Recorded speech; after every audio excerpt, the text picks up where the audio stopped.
For most people, tiredness is not a sleep problem.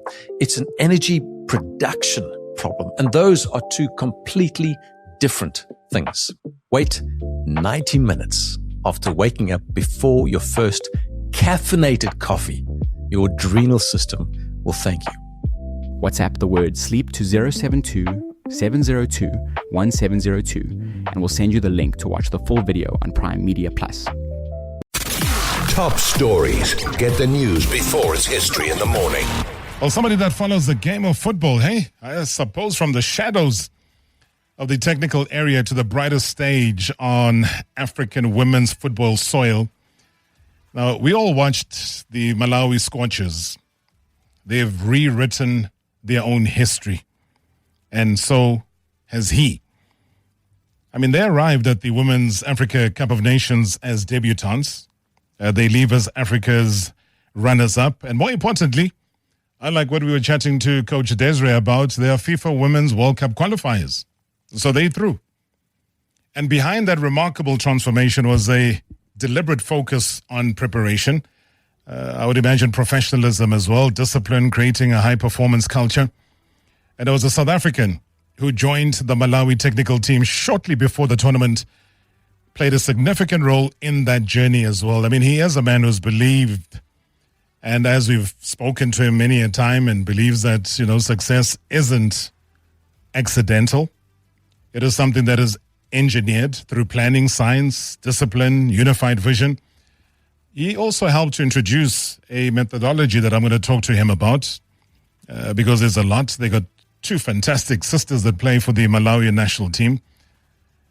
And I guess the Scorchers shocked defending champions Nigeria, marching into the semi-finals, securing that historic ticket to the 2027 FIFA Women's World Cup in Brazil, and eventually reaching that WAFCON final before Cameroon ended that fairy tale in a 3-0 win in Rabat.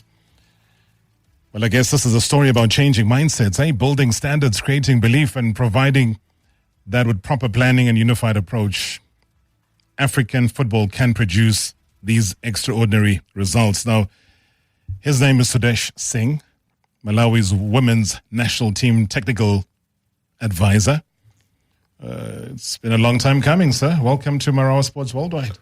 Good evening, Robin. Good evening to the listeners. I think maybe now you can close the show because you've said it all. I've tried to summarize as best I could because what a journey, and congratulations. No, thanks a lot, Rob. I mean, when history is written, your name will be there. We might not have given them any hope. I'll go back to a quote that you said. I'll actually try and predate it, though, because sometimes people say, I know you're saying it after the fact. As far as I know, the tournament started on the 25th of July.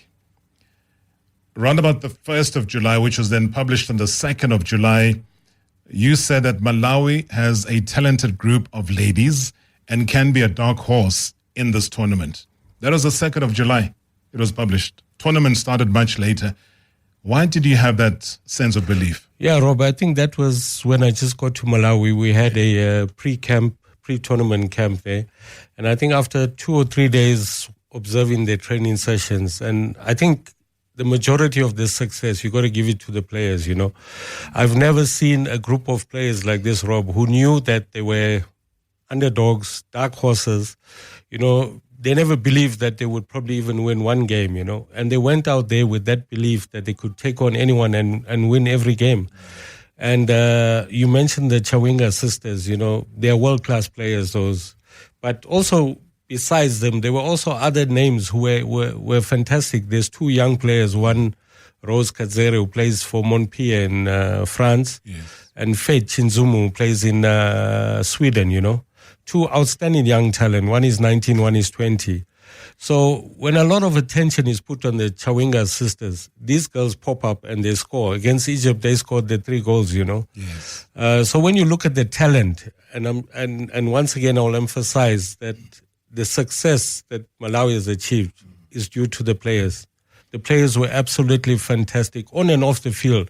Yes, we see the performance, but what they put the effort into training, the togetherness, the harmony, the squad harmony, the cohesion in the team. I've never experienced that in all my football career, It's incredible because in just that sentence, you've covered something that is quite unique. You've mentioned 4 players who ply their trade abroad in Europe, right? And I'm sure there's more. Yeah. So that 4 is all that Banyana have that's plying their trade abroad at the moment, including your Mexicos, your Denmarks, your Scotlands, etc. And obviously 2 that are playing in Mexico. So all I'm saying is that how would Malawi get it right that they have these very talented players who manage to break into the European space, I wouldn't say in such a short space of time, but given what they have in terms of talent? Yeah, Rob, remember the Chawinga sisters have been playing abroad for many years. Yeah. They first started playing in China, Sweden. Tabitha, the captain, is now obviously in France with Lyon. And Temwa is in USA with Kansas City. Yes. So they've been around, they battle hardened, and they've been exposed to higher levels of training, higher levels of professionalism. And you can see how that rubs off on the other teammates. You know what surprised me, Rob? There isn't that kind of infighting or competitiveness or jealousy. Everyone listens to the 2. Especially, I've never seen a captain like Tabitha, and this I talk about generally male or female. Sure. She's so inspirational, Rob. At the end of a training session, if she notices that some players have not been pulling the weight, when we close off the training session, they normally open and start with the prayer. Mm-hmm. Before they close with the prayer, she comes in hard and she says, guys, we're not here to play games. We're here to fight for the country and show the people. When we have team meetings, she motivates. I've never seen someone so inspirational. The goalkeeper had one bad game. I had a chat with Tabitha to say, try to boost the spirits. So she started having one-on-ones with her, taking her for coffee in the hotel, boosting her spirit. So she's that kind of leader. I've never seen a leader like that. Whether you can compare it in men's football or women's football, she's on another level. Her sister Temwa, on the other hand, is very introverted. She's shy. But she leads on the field. She leads by action. She will chase, I don't know which game it was, from the center circle. She ran all the way back, chasing the opposition forward. And on the edge of our box, she came and scooped the ball back from her and transitioned and made an attack, So she leads by action. One sister is very vocal, outspoken, and also does the work.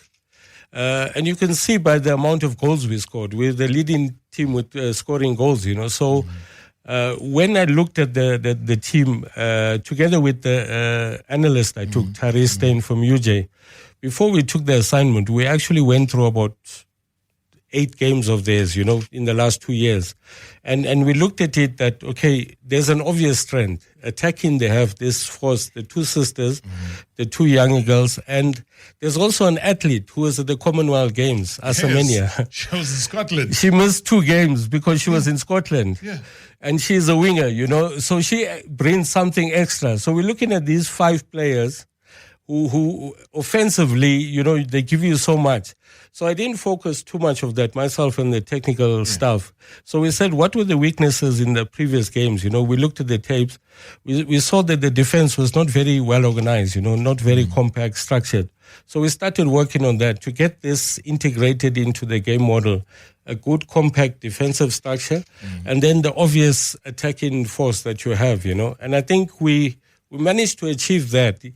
It's a kind of a high risk, high reward kind of game. You know that you are going to go out and score goals, but you're also going to let in 1 or 2, and you can't have it perfect. You got to. So high risk, high reward, high performance. High performance. And for you, that is something very central. I remember many years ago when a certain Ted Dumitru came into the studio back at the SABC, and he came in for an interview, and he had a book that he wanted to share with me called Maximal Training. Yes. And I was taken aback, just following up on the Malawi journey that you've had and the implementation of Maximal Training as one of the highlights of what you brought in within those 8 to 10 days before you went to Morocco while you were in camp. I mean, to the uninitiated, how would you break down that Maximal Training? What is it that gives off within a short period of time that benefit that we all now see with these World Cup qualifiers, Malawi? Yeah, Rob, you're right. I've got to give a lot of credit for my own personal journey, to I was privileged to be mentored by someone like Ted, He was truly a genius when you look at the success he achieved and the maximal training methodology. In very simple terms, it's about an integrated approach, multi-factor. Normally you would train. The old style would be isolated training. If you want to improve conditioning, you'll be running or going to gyms. If you want to improve technique, you'll work. So here we integrate the game factors. And the main thing is about engaging the brain, because we realize the brain is the most important part of the body, because the brain directs everything else. So once you train the brain, everything else follows in. So you've got to, through exercises, you've got to continuously stimulate the brain. So you've got to challenge the brain so that decision-making, when you go on the field, you don't need a coach shouting from the line or remote control, because you got to find, as a player, you got to find solutions on the field. Yeah. We can't find the solutions for you. We help you to think during training session so that when you get to the field, you have the solutions on hand, So that's what maximal training is basically about, the technical part. But it's a more holistic, integrated system, football system. But it also deals, again, Sudesh, about allowing the brain to shut down, allowing yourself to have maximum sleep, for example. You can't just be wandering around and you pop up and you think you're going to have, such an output when you haven't given the body the machine that is expected to train the break that it deserves. Absolutely, Rob. Because, the one part we mentioned was the methodology, the training methodology that's on the field.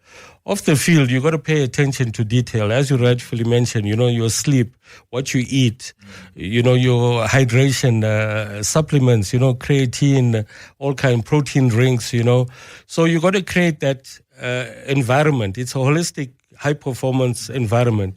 You see them doing it in rugby. You see them doing it in European football. So you've got to maximize the performance of the player. You've got to use everything on hand to try to optimize that on the field and off the field. And sleep is one of the most important things. You can have a lot of things like cryotherapy and ice baths, but the best form of rest and refreshing the body to repair the body is sleep, Regen, as you guys call it in big language when you're talking about football. All right, you can get you involved in this conversation. Also can go to the YouTube channel. Sudesh is here. When I come back from the break, though, I want to find out, how is this man who possibly will be, I don't know what his contract says, going to be going to the World Cup with the Malawian national team. As a South African, how did we miss this brain? 947.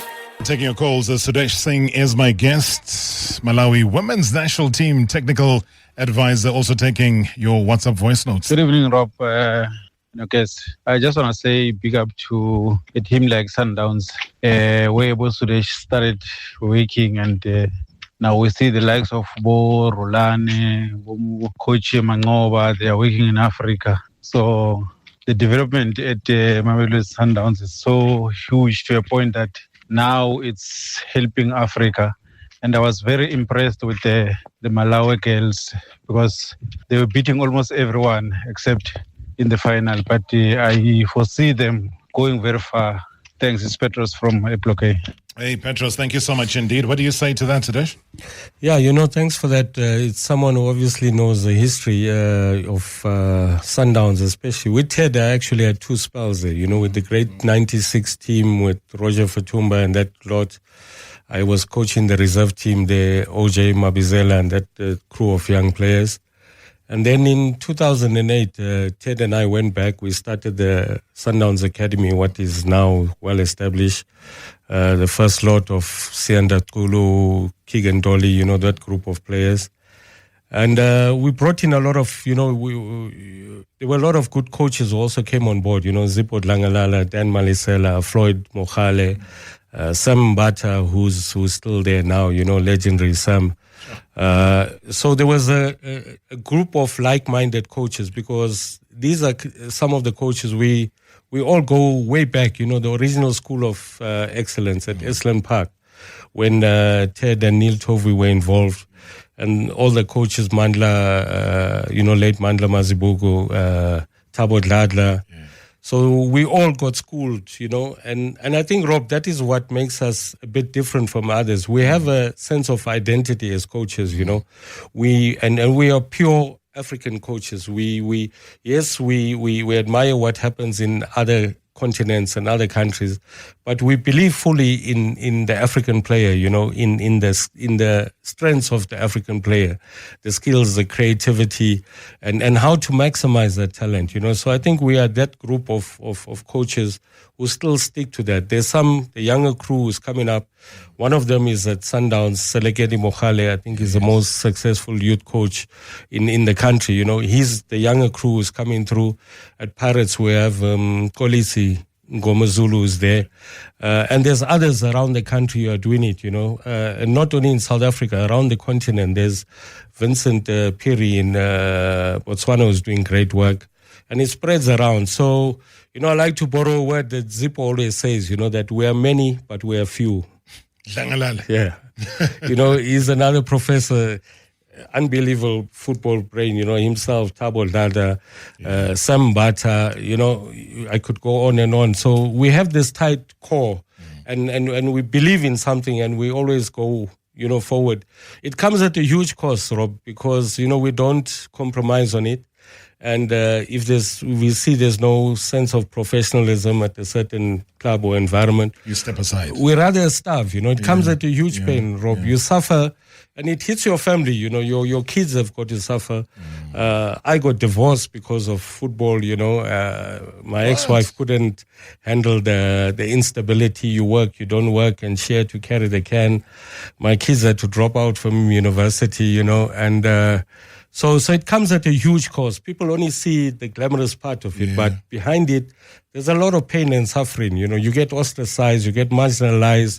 People say, those guys, they think they know too much. We can't have them here, But that's what I was saying before the break, that why would a brain like yours be ostracized? I mean, we've seen, and I'm very sorry that you had to go through a divorce because of what hardships football brings.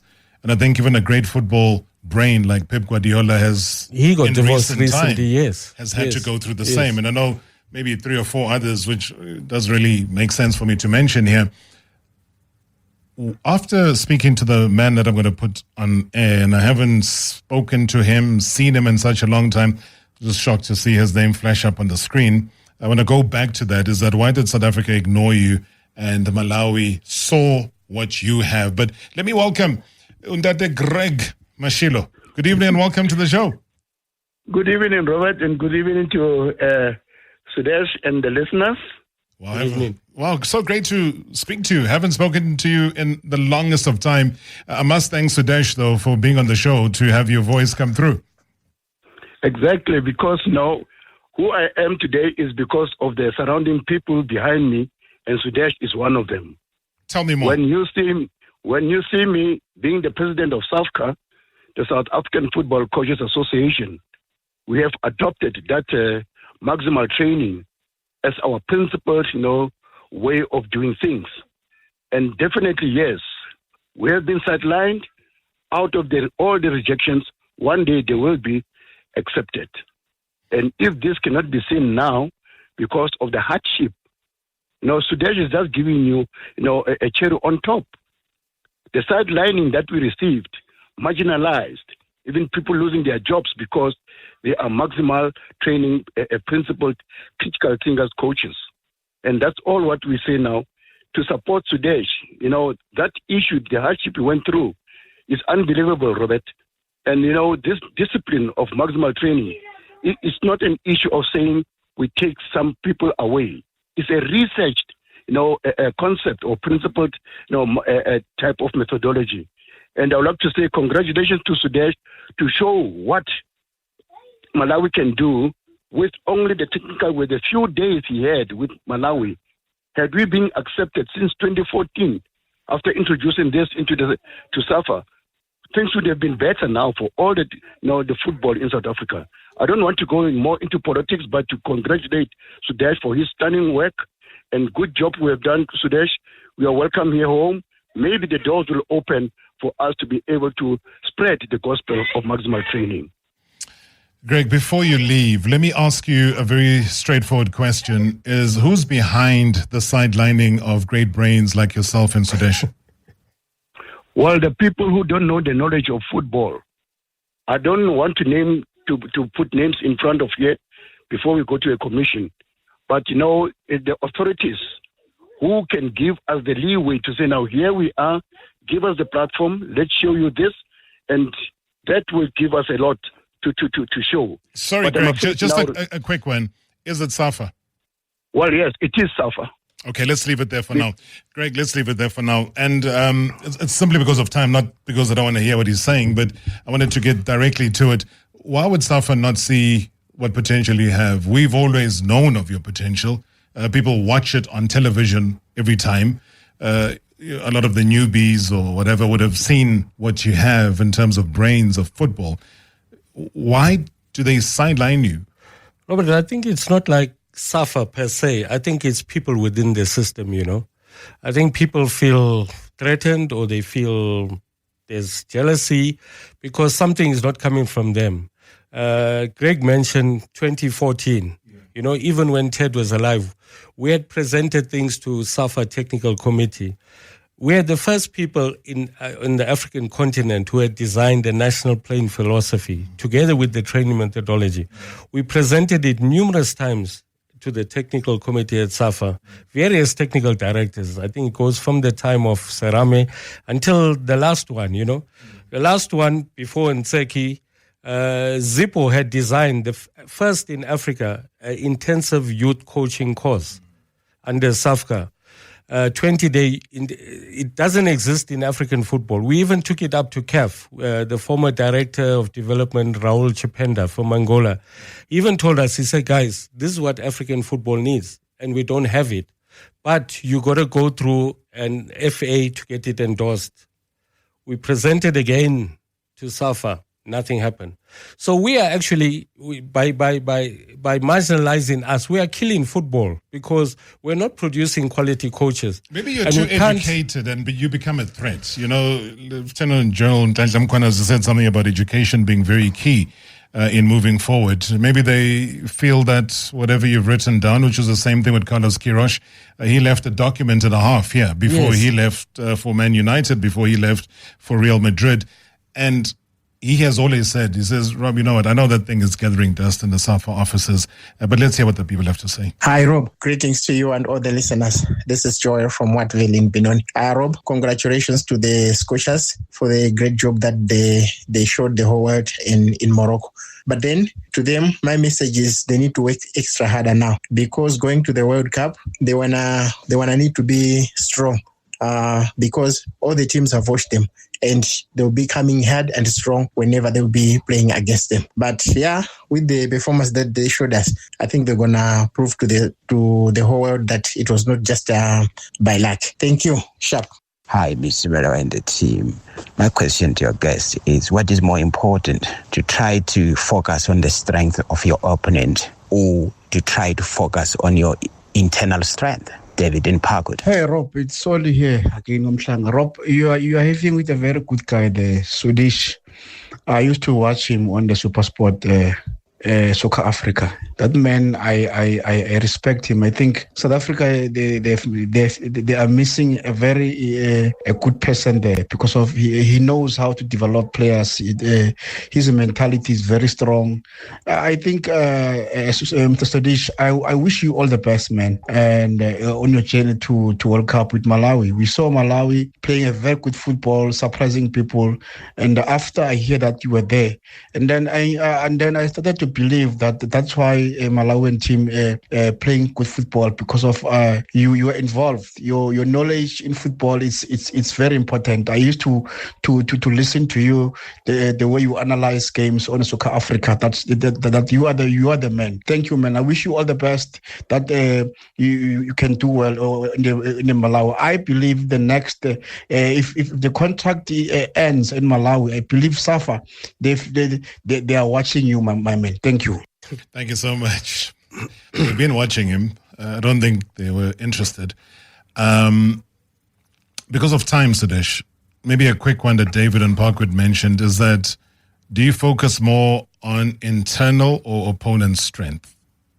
No, we focus on your own strengths, always. Which is what you did with Malawi. Always, yeah. Yeah, we do analysis on the opponent. Yes. But I put it like 80-20, 80% you focus on your own strength. 20%, obviously, you got to know who you playing and who are the key players, what's the basic tactical approach, In summary, I think you got to focus on your strengths. In summary, because Malawi is going to the World Cup, are you going to be a part of that? Rob, I've got to mention the Malawi FA president, Fleetwood Haya. I think these are the kind of leaders African football needs. They're young, they're dynamic, they're visionary. He's the guy who had the vision to come to me and say, he needs to transform the game. And he wants it. So you look at people like that. There's Tariq Babitseng in Botswana, who's now the COSAFA president. I had a few words with Samuel Eto'o after the final, He's a great friend of our friend Roger Fatumba.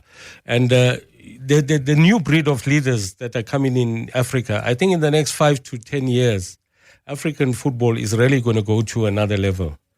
We just need a unified approach. People working together. Isandla siyakezana, yabona. So we can't be working in silos and have umona. We need to leave umona. Umona is killing Africa, Rob. We must leave umona aside. And hey, bayashupha abantu man. Sudesh. Hey, umona. No, we must put an end to that. We must come with T-shirts that umona pants. Hashtag umona pants. Isandla siyakezana. Yes, if you don't know what that means, guys, I don't know. But just go to a tap, take soap, and see how life works out when you rub those two together. It means one hand washes the other. Izandla ziyakezana. Because it's two hands, they wash each other, and the end product is exactly what we have here in front of us here. Malawi Women's National Team Technical Advisor, Sudesh Singh. I know you're going to be back here on the show so that you teach us more about this beautiful game called football. Once again, congratulations. Finalists of WAFCON off to the World Cup in Brazil. You're going to be there. We'll bring the president of the Malawian FA to come speak to us here. Yes. Just make sure your passport is sorted out, Baba. We don't want funny things happening that side. Thanks, Baba. Thank you so much for coming through. Thanks so much, Rob. And thanks for being good an luck inspiration. to the Springboks this weekend. I love all sport and I think we've got a genius coach there. I follow him well. I think he's one of the top coach, not just rugby. In sport, global sport, he's one of the best brains, I've been an admirer of him for many years when he was still coaching Free State, Yeah, when he was there with his lights at the top there. He introduced technology, Rassi Rasmus. I just wish there's someone who's going to invite me for the game there this weekend. We'll be giving away something nice on Extra Time today. Is it? Yeah, courtesy of Clipdrift. Am I lucky? I don't know. Try your luck, man. Clippy is it's going to be giving away. In fact, I can hear you sipping on something. But you're going to be giving away a 10-year-old bottle. Yeah. This is a collector's item. So let me not give too much away. Bulelezi on standby. Sudesh, thank you very much. Thanks, Rob. Marawa Sports Worldwide on 947, Monday to Friday from 6 to 7 p.m. #M